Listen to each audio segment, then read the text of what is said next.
Imagine a country cutting itself off from the rest of the world. Not for a week, not for a decade, but for over 200 years.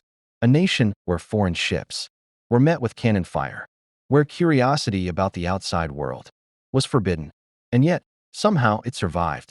It transformed into one of the most advanced civilizations on Earth. This is the story of Japan, a tale of isolation, resilience, and unexpected genius. But to understand why Japan closed its doors, we have to go back to the early 1600s. Japan was a land of chaos. Warring clans battled endlessly for power. Violence ruled. Stability was fragile. The nation was tearing itself apart. Then, from the turmoil, a new force rose, the Tokugawa shogunate, a powerful military government, determined to bring peace.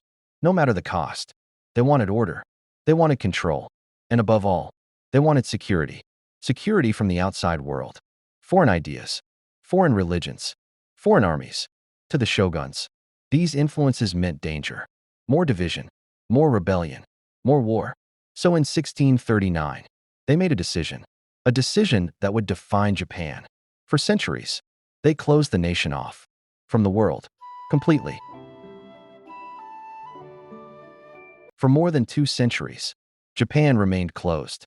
The world called it Sakoku, a locked nation. Foreigners were banned. Japanese citizens were forbidden to leave. Even the smallest act of curiosity about the outside world could lead to punishment.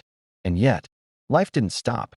Cities grew, streets filled, communities thrived. Culture didn't disappear. It exploded.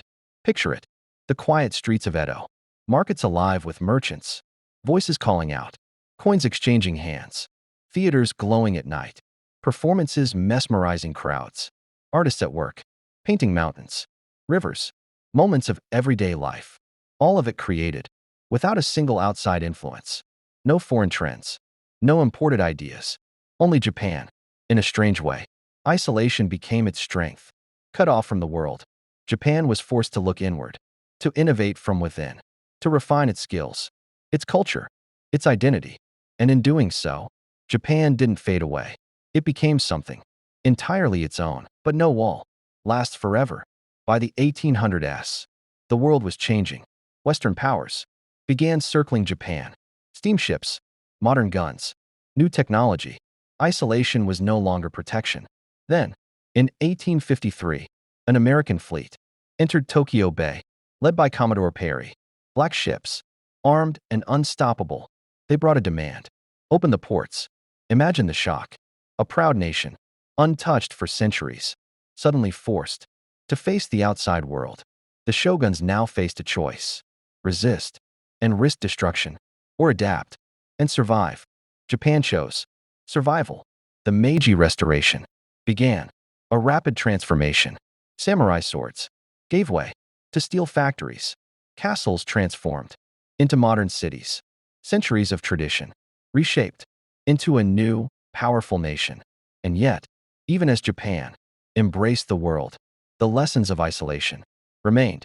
Discipline, unity, ingenuity, lessons learned over centuries, lessons that would guide Japan far into the future. From the streets of Edo to the neon skyscrapers of Tokyo, traces of that quiet, determined nation still echo today. Japan's story is a reminder that sometimes turning inward is not weakness. It's the beginning of something extraordinary. A nation once closed to the world became one of its most fascinating. Isolation didn't stop Japan. It prepared it. And in a world that never stops changing, that lesson may be more relevant than ever. So the next time you see Japan, its culture, its art, its innovation, remember the 2 centuries when it shut its doors, became a wonder all its own, and quietly, patiently,